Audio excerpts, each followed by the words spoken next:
నల్లరాతి కండలతో కరుకైన వాడి ఆనందలాల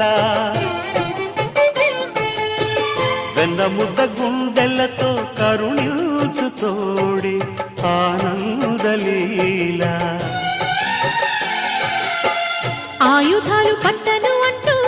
బావ పండి తోలి పెట్టి ఆనందలాల జాన జాన పదాలతో జ్ఞానగీతి పలుకునటే ఆనందలీల బాలుడా గోపాలుడా లోకాల బాలుడా తెలిసేది ఎలా ఎలా అవుగా అమ్మక చెల్ల ఆలకించి నమ్మడం అంత వింత గాథల్లో ఆనందలా